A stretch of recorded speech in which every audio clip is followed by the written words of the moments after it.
Hi hello guys, ഇന്നൊരു താള് കറിയാണ്. താളിൻ്റെ തണ്ട അത് തീയൽ വെക്കുന്നത്. കൂടുതലും ഇതെടുക്കുന്നത് കർക്കിടക മാസത്തിൽ നമ്മുടെ നാട്ടിൻപുറത്തൊക്കെ കാണുന്നതാണ്. ഞങ്ങൾ പോയി താളിൻ്റെ തണ്ടൊക്കെ എടുത്ത് അതൊരു വീട്ടിൽ വന്ന് തണ്ടൻ്റെ തൊലിയെല്ലാം കളഞ്ഞ് അമ്മയാണ് ചെയ്ത് തന്ന കേട്ടോ. തണ്ടെല്ലാം കളഞ്ഞ് തൊലിയെല്ലാം കളഞ്ഞ് ചെറുതായിട്ട് അരിഞ്ഞെല്ലാം നീറ്റാക്കി എടുക്കുക. അതേ സമയം തന്നെ കുറച്ച് ചെറിയ ഉള്ളി, 3-4 കഷ്ണം ചെറിയ ഉള്ളിയും കൂടെ പൊളിച്ച് വെക്കുക.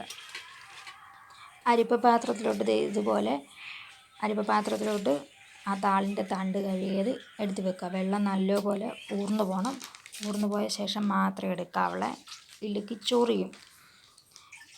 അതേ സമയം തന്നെ നമുക്ക് ഒരു മുറി തേങ്ങായും മുളക് പൊടി 1 സ്പൂൺ, നല്ല ജീരകവും വെളുത്തുള്ളി മഞ്ഞൾപ്പൊടി ഇതെല്ലാം കൂടെ അരച്ച് ചേർക്കുക. ഇത്രയും അരച്ച് ചേർത്തതിലേക്ക് നിറച്ച് വെള്ളം ഒഴിക്കണം. നിറച്ച് വെള്ളം ഒഴിച്ചാൽ നല്ലപോലെ തിളച്ച് ഇതിലൊഴിച്ച് എണ്ണ തെളിയുന്ന വരെ തിളയ്ക്കണം. എന്നാലും എണ്ണ തെളിഞ്ഞാൽ മാത്രമേ തീയൽ കറക്റ്റ് ആകൂ.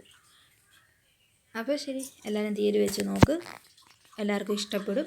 ഇതുപോലുള്ള പുതിയ പുതിയ വീഡിയോയ്ക്ക് ഈ ചാനൽ സബ്സ്ക്രൈബ് ചെയ്യുക, ഷെയർ ചെയ്യുക, ലൈക്ക് ചെയ്യുക. അതിലേക്ക് ശകലം പിഴുപുളി വെള്ളവും കൂടെ ഒഴിച്ചു കൊടുക്കുക. നല്ലപോലെ എണ്ണ തെളിഞ്ഞ് ഈ പരുവായി നമ്മുടെ തീയൽ റെഡി ആയിട്ടുണ്ട്.